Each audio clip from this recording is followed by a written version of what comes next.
So this was my first year covering E3, and what I thought I was going to do was cover all of the first-party developers and third-party developers that I cared about and make an individual video for each of them, but looking at it now, and the size of editing that I would have to do for all of those videos that I captured, it just doesn't seem practical. I feel like a lot of the hype has mostly died down. Most people have already seen a lot of the trailers and the announcements and stuff, so what I'm going to do in this video is just give a quick summation for the last three that I wanted to cover, and that was Microsoft, Square-Enix, and Nintendo. We'll give a final grade during the end of each discussion, and at the very end of the video I want to talk about E3 as a whole. So the first thing we'll talk about here is Microsoft. I've got a list over here, and I'm going to talk about each of the games that I was most excited about. Number one on my list, Halo Infinite. That game looks fantastic. I can't wait to play that game. Unfortunately, it's not coming out until the launch of Project Scarlet, and we're going to tangent into something here at the end of talking about Microsoft that I feel is important, but Halo Infinite looks good. I wish they would have shown more gameplay, but it looks good. Age of Empires 2, classic strategy game. I love that game. It's going to be something that I download again. I've downloaded the Enhanced Edition on Steam already, so if this one offers anything new from that last version, then I'll probably pick it up too. It's such a great game. If you haven't played Age of Empires, I really recommend it. Outer Worlds, I was excited about that game. It was one of the ones featured in my most anticipated games video, and they did show a little bit more for it, but again, it was mostly just another trailer, and that's going to be a theme you see repeated throughout much of what we're going to be discussing here about E3, especially at the end, is too many trailers, not enough actual gameplay. That really was, I think, the biggest sin that this E3 committed. A lot of people say, you know, where's the games? There were no games. There were games. There were plenty of games shown, especially, you know, in Microsoft touting 60 new games, but I'm going to use air quotes there because most of them are going to be indie games. Regardless, a lot of games were shown, but not enough gameplay. Elden Ring is a game that I am super pumped for. It's not going to be coming exclusively just to the Xbox, as many of these games aren't going to be just exclusive to the system, but I am excited about it. The trailer looked fantastic. Miyazaki has such a flair for the mysticism of showing a trailer and what the game entails, and I'm really hoping that he had more to do with this than George R.R. Martin, because I'm not the biggest George Martin fan. That's a video for a totally different time, but one of the things that endears me most to Miyazaki, other than his great games, is the fact that he is so inspired by Kentaro Miura. And if you don't know who he is the creator of Berserk. Berserk is one of my favorite manga of all time. You saw me wearing the t-shirt in the last couple of Final Fantasy videos, but yeah, Berserk is fantastic. This is just the newest collected volumes that they've been putting out. Highly recommend you start picking these up. Now is the best time. It's the easiest time. Plus, they look fantastic on your shelf. So, yeah, get a hold of these if you can. Flight Simulator, that game looks stunning. I mean, that game looks stunning. The graphics in that game, when they were showing the satellite imagery that they were using to depict all of the landscape you would be flying over, it looks like you're in an actual plane. I mean, I'm not even a huge Flight Simulator fan. I loved it back in, the Windows 98 days, Windows 95. My friend had it, and I played it at his house. It's fine for what it was, but I never really got the appeal. Looking at this game, now I'm kind of like, man, I wonder if I could fly a plane. So, that game looks fantastic. I'm really looking forward to that. That looks great. They showed off Dragon Ball Z Kakarot. Finally, we're getting a Dragon Ball Z RPG again. The last good RPG for Dragon Ball that I played was like Goku's Legacy, I think, on the Game Boy Advance. So it's been a long time since I played a good Dragon Ball RPG. I'm really looking forward to this. The trailer was good. We got to see some more gameplay in a Bandai Namco coverage segment later on that I think IGN may have done. I'm not exactly sure, but that was really interesting. Looking forward to that game. They showed Phantasy Star Online 2. I had a laugh when they announced this because, man, that game's been out for 8 years, and it has not been brought to the West. It was super popular. A lot of people loved it. I loved the first game. I played that at a friend's house. It was awesome, but I just never got to really play it a whole lot. So when they announced Phantasy Star Online 2, yeah, I was looking forward to it. But I guess we never got it. So now I guess we get a chance to play it, but I don't know how relevant it's going to be because I'm currently playing Final Fantasy XIV as my MMO fix, and I just don't think I have the time for another MMO. But we'll see if there's something in there, or maybe someone tells me in the comment section why I should be playing that game instead. Let me know. And now we get to their show stealer, which was the Cyberpunk 2077 trailer. Now, unfortunately, I have to say trailer there. I wish I could have said more gameplay, but they did show that backstage to a bunch of press, but unfortunately the public didn't get access to it. I might do a video on that at some point too, why I feel like we should be a little bit apprehensive about that game. But regardless, that was the show stealer. Keanu Reeves, you know, that door going up and him coming out and being his charismatic self, that was fantastic. But at the same time, I would have much rather have seen more gameplay from the game than another trailer. As good as the trailer looked, I would have rather have seen more gameplay. Then they announced the big one, Project Scarlet. It's their next console. It's coming out Christmas of next year, so Christmas 2020 is their targeted release date. Halo Infinite will be a launch title for it. They confirmed that as well. I'm excited for it.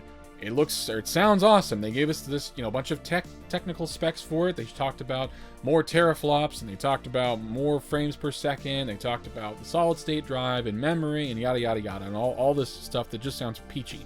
I think announcing it so soon was probably a bad decision. The main reason I say that is, as someone who does not own an Xbox One, what reason do I have to invest in that ecosystem between now and the time of your next console? I understand that this is mostly targeted probably at people who just love Xbox and they're excited about whatever they do, and you know, your investors, of course. But to me, E3 being about building hype, what reason do I have to get hyped about whatever you're putting out now for your systems? I mean, people who already have an Xbox One, you have a lot to look forward to. You've got the new Star Wars game coming out, you've got Cyberpunk coming out, there's, you know, Borderlands. If you have that system, you have stuff to look forward to.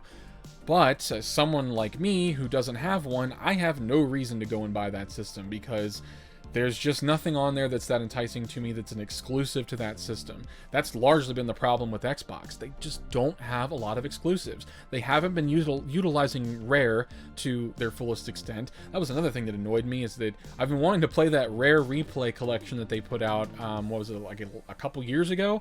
And they didn't announce that that was coming to their PC cross-platform thing. That was disappointing. But anyway, back to Project Scarlet. I'm looking forward to that in the extreme, but what is that going to do that the Sony console won't do? And, you know, Sony right now, they haven't even announced anything, and I feel like that was the smarter play. I feel like if Sony waits, more than likely we're going to get that announced at the Tokyo Game Show this year in September, but if not then, definitely by E3 next year. And I feel strongly that Microsoft kind of played their hand a little too soon here. They probably could have waited to build a little bit more immediate hype for that console, because now I just feel like current Xbox holders are going to be like, okay, guess I just gotta hold out until the next system, and people who aren't with Xbox are going to say, okay, I have no reason to buy an Xbox because I'll just wait and see what the next one does. So... and I really hope they back down from that only digital downloads crap, because I like putting stuff on my shelf. I like collecting the item and having it and owning it and touching it.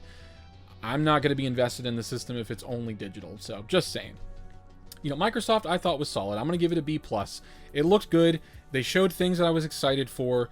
The conference was to the point. They didn't spend a whole lot of time doing, you know, graphs and stuff. I mean, if you remember the old E3 days when they used to whip out, you know, schematics and graphs and all this stuff, those were the dark times, my friends. You guys think E3 is bad now. I mean, back in the day when it was just an investor conference, whew, it was rough.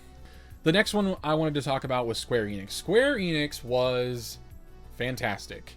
It really it showed me everything that I wanted to see, mostly. We still didn't get a new Final Fantasy Tactics game, but I'd argue there might be a spiritual successor in there in the form of a mobile game, but we'll see how that pans out.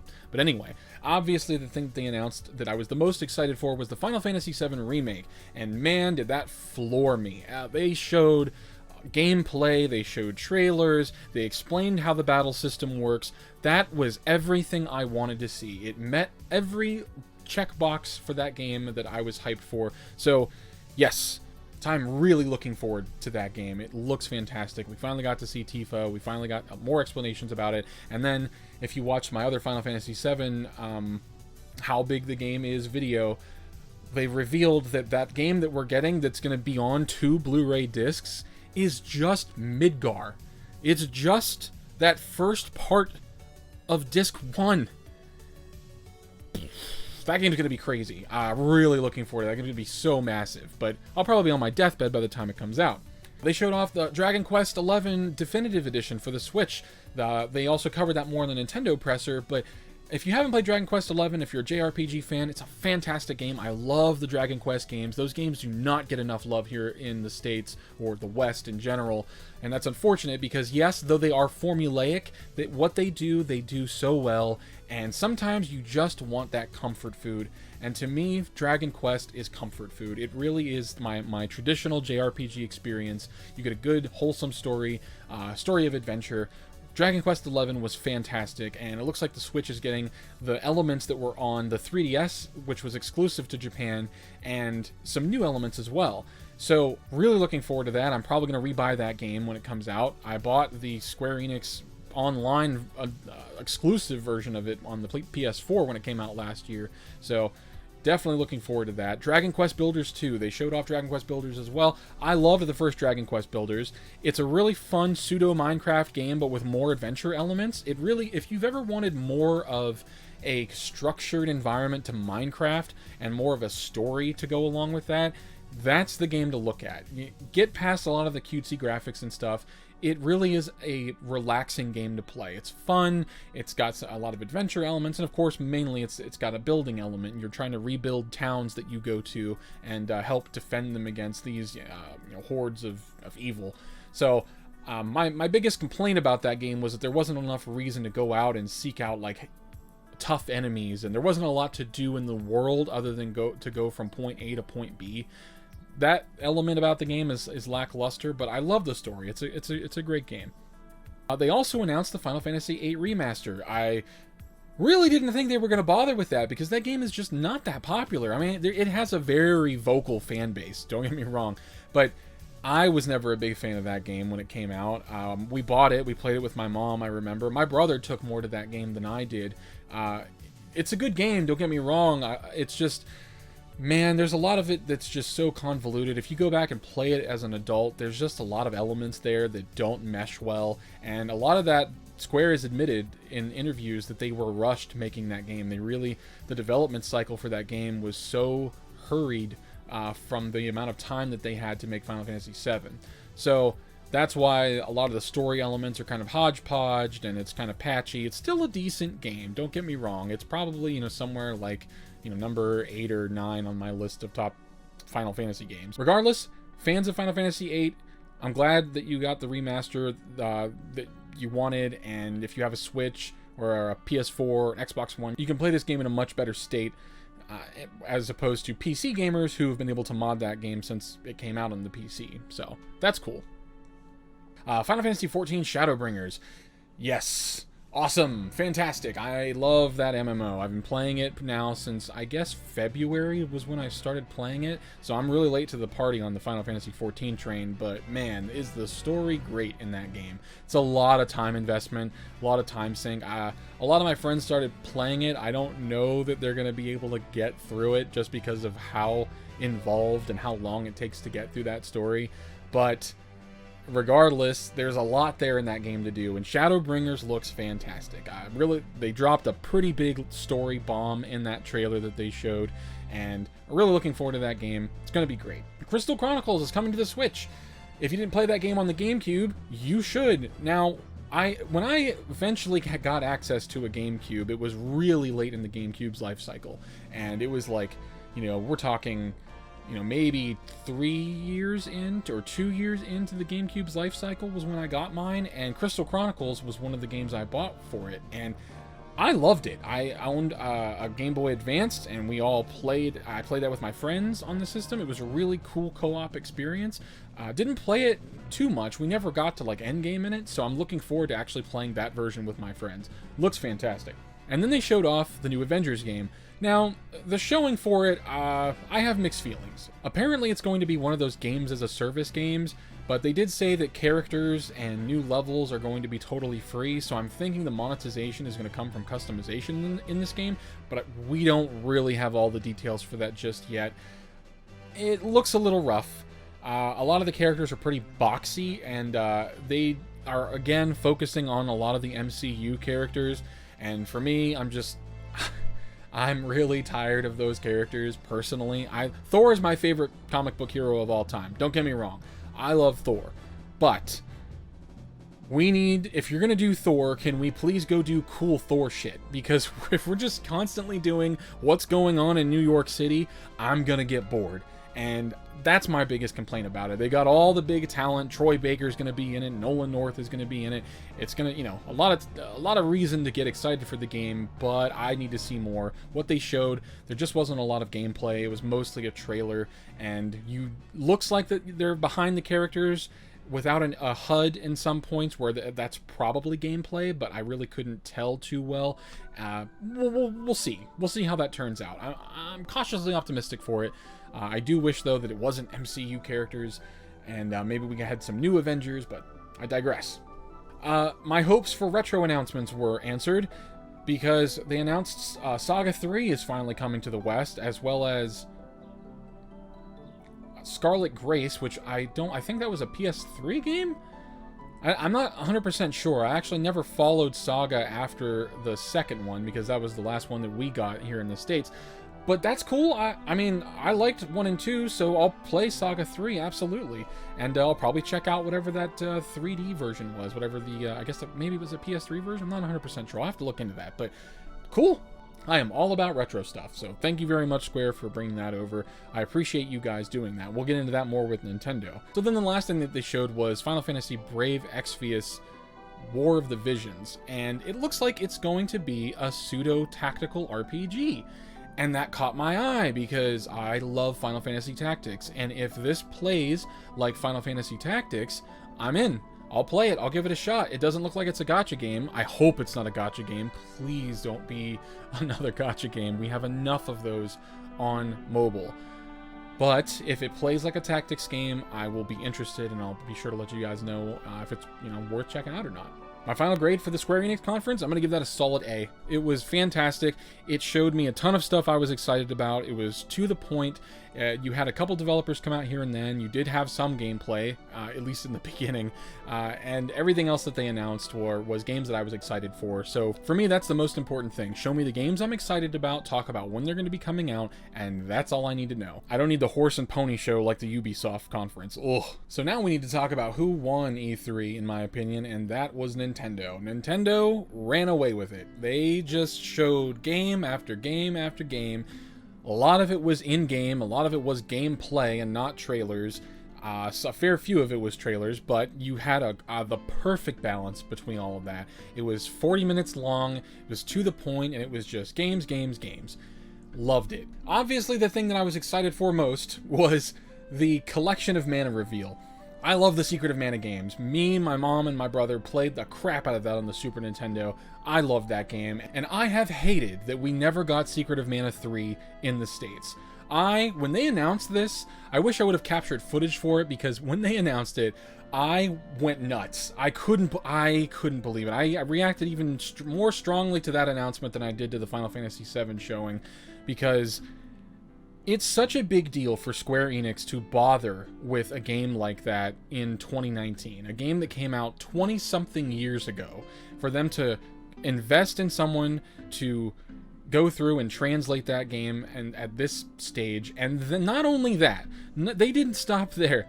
Not only are we getting Final Fantasy Legends, which was Secret of Mana 1 in Japan, Secret of Mana 2, which was our first Secret of Mana, and then Secret of Mana 3, which was the sequel we never got. Not only are we getting that as a collection, but we're getting a remake of Secret of Mana 3, Trials of Mana was what it was called in Japan. We're getting that as a remake, full 3D remake, and it looks fantastic. I watched the Nintendo Treehouse presentation the day following the announcement, and it was awesome. It looks great, and I'm excited for it, so over the moon about that.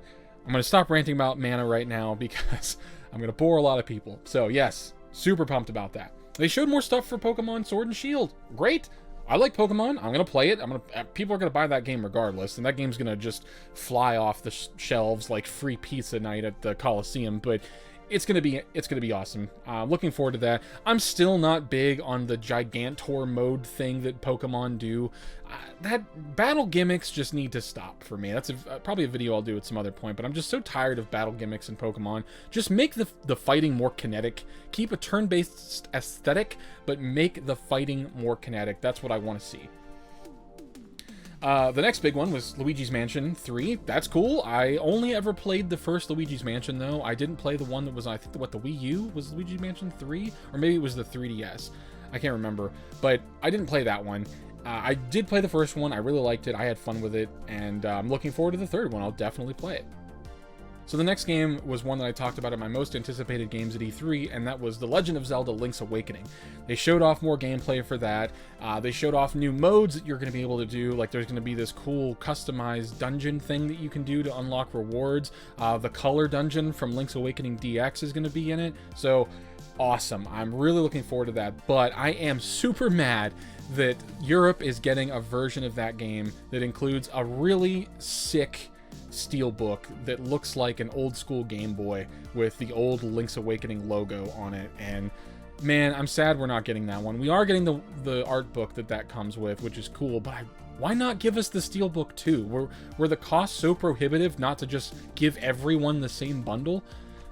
That to me is a big misstep. But regardless, I'm super happy that game's coming. I'm looking forward to it. They showed off more for Marvel Ultimate Alliance Black Order, and at first, I didn't care too much about this game. The Marvel Ultimate Alliance games, I did like them back in the day on, what was it, the Xbox 360 and the PlayStation 2. I liked those games for what they were, but I was never over the moon about them. They were always kind of like weird Diet Diablo games, and I don't know, I've never been super hyped about it. This one looks good. It looks like there's a ton of characters, and most importantly, this is the thing that got me most excited for that game, is that the Marvel Knights imprint characters are going to be coming as DLC. I hate that that's going to be DLC, but if I get to be Moon Knight, that's awesome. If you give me Moon Knight, I'm going to be excited, and I'll probably play your game because he just does not get enough love, and I need to support anything that comes with Moon Knight. Thankfully, Daredevil is in the base game, so we do get one of the Knight imprint characters. It's just something that's there in the base game, but a lot of the other extra ones are going to be coming in the Marvel Knights DLC, so that's cool. They also showed off, again, what I mentioned before, the Dragon Quest XI Definitive Edition for the Switch and Dragon Quest Builders 2. They look fantastic. I'm definitely looking forward to getting those games. I already talked about that already, though, but yeah, excited for those. Witcher 3 is coming to the Switch. I'm kind of shocked that they're able to fit that on a Switch cartridge. Is it going to come with all of the DLC? I assume it is. I saw the announcement that said Witcher 3 was complete, so I guess everything's going to be on that Switch cartridge. Now, I wonder if that's going to be kind of like a misnomer, like it's going to be, oh yeah, there's a lot on here, but there's this massive, 10 gig download that you gotta do. It wouldn't surprise me, but if they could manage to fit all of that on a Switch cartridge, I will be impressed. And I'm also interested to see what exactly that's going to look like running on the system, what the frame rates are going to be like. So there's still some trepidation there, but yeah, it's cool that it's coming. I'm not going to pick it up for that system, but that's cool. If you haven't played it, definitely check it out. No More Heroes 3, so Travis Touchdown's coming back. If you've never played any of the No More Heroes games, they were fun. They came out on the Wii and the Wii U, and they're fun hack and slash beat 'em up type games with a heavy dose of humor. They're just really fun games. Do I think there's something you should run out and buy on day one? It depends on who you ask. Me, not so much, but I am looking forward to it. I'll play it at some point. Of course, Fire Emblem Three Houses. I love tactical games, and Fire Emblem is one of my favorites, so I'm going to be picking this up. They showed a lot more in-depth RPG mechanics and all that kind of stuff that you do in this school that you're in. I'm not super hyped about that stuff. For me, the game Fire Emblem is more about just customizing my squad and actually doing the battle stuff. To me, that's the most interesting components of those games. But who knows? Maybe this version will actually be fun, and I'll want to go in there and romance all these girls and do the waifu simulator crap. We'll see. Panzer Dragoon remake. Didn't see that coming. Nintendo had a lot of surprises in their conference. This was one of them. Panzer Dragoon, if you've never played it, was a Sega Saturn game back in the day, and it was awesome. It was a cool. I think I played it at a rental store, actually. I think I was in a Rent-A-Center or something, and they had a kiosk set up for it, and I remember playing it in there. I never owned it, and I never owned a Sega Saturn, sadly, but they had it. I got to play it when I was a kid. I remember just going in there, and it was in a shopping area that my parents frequented, so I would go in there from time to time and actually just play that game. They had that game and a boxing game, I remember. But anyway, this remake's coming for the Switch. That's cool. I'm absolutely gonna buy that, and I hope that if sales for this is strong, that they release, you know, Panzer Dragoon Orta, the one that came out on the Xbox, and they also, maybe we get Panzer Dragoon Saga. That would be awesome to hopefully lower the price of that game in the retro market, because that is at a ridiculous premium. So yeah, looking forward to that. Then the last one they announced was a new Contra game. It looks like it's a little bit more wacky, like they got like a panda in there. I don't know if that's like a callback to like the PlayStation 2 game or what, but I love Contra. Who doesn't love Contra? And this game looks cool. I think the camera is a little too close to your character. I don't know how I feel about like an over-the-shoulder kind of perspective in the game. It looked a little weird. I think I prefer my Contra to either be, you know, from left to right or, you know, looking directly over them.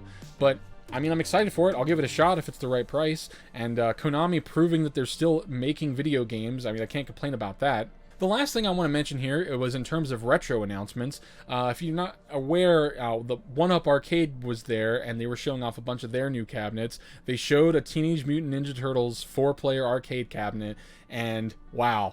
And then they also showed a Capcom and a Marvel cabinet that's going to have Marvel War of the Gems on it. It's going to have Punisher.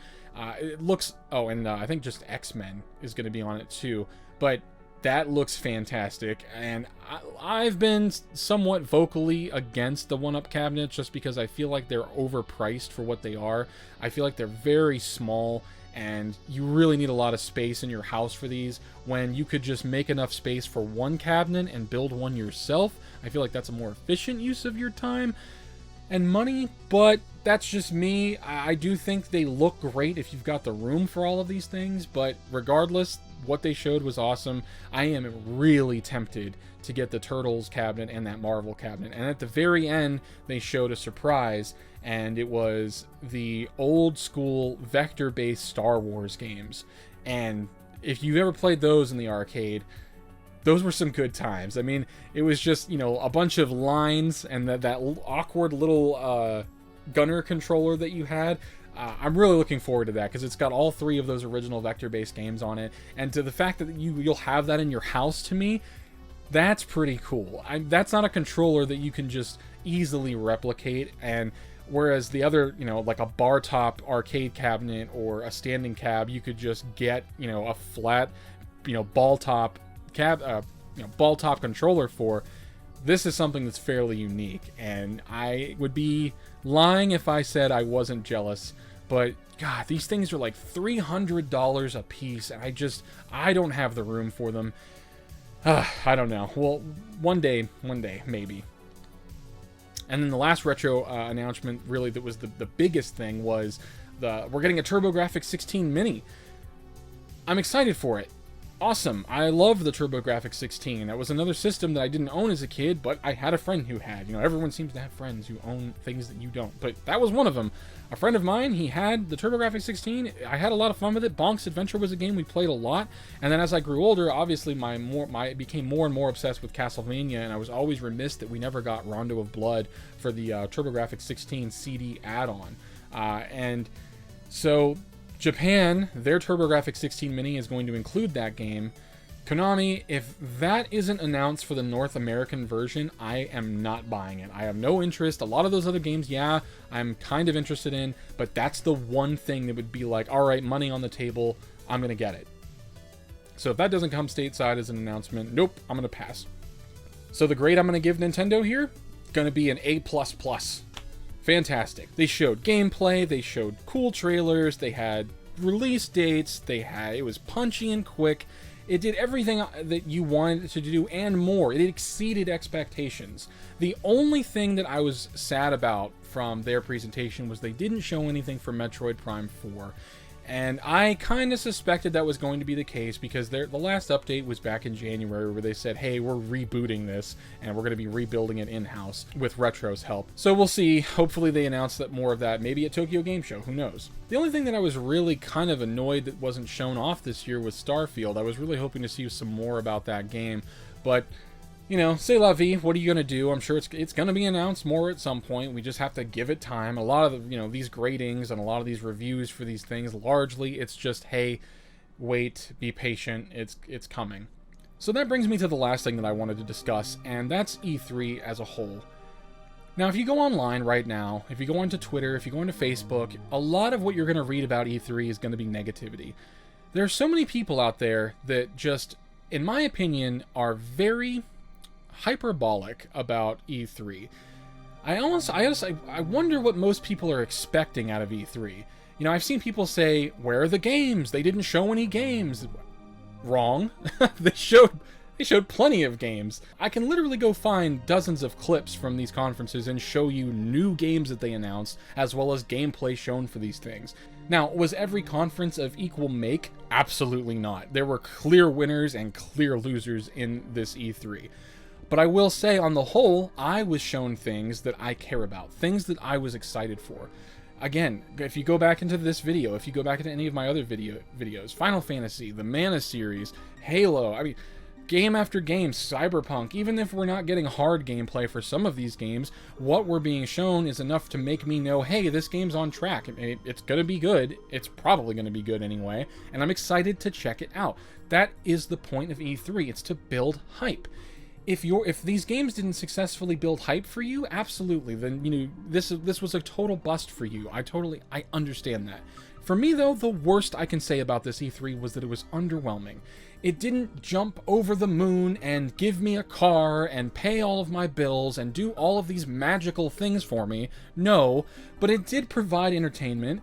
There were some meme-worthy moments, especially out of Ubisoft. When isn't there? There were some cringe-worthy moments too, like that hot take from the voice actor who plays Bender during that Gears of War panel. So there was plenty of things that happened at this E3 that got the internet talking. Everyone talks about E3. Why? Because it's building hype. We're excited for these games to come out. We're looking forward to them. It really is a shame, though, that Sony didn't show up, but I feel like that might have been the smarter play here. Now there's no congestion. Now, if they have things they want to discuss and show off, they can do that at their own leisure in their own way, more than likely at Tokyo Game Show in September, but also they could have a very strong showing possibly next year. I think it goes to point that Sony might not have a whole lot in the oven right now, and that's unfortunate, but it's also because, as Xbox proved this year, there's new consoles right now being made right now that are going to be coming out within the next 1 to 2 years. So obviously, we should temper our expectations for this E3 and even next E3. Next E3, I feel like is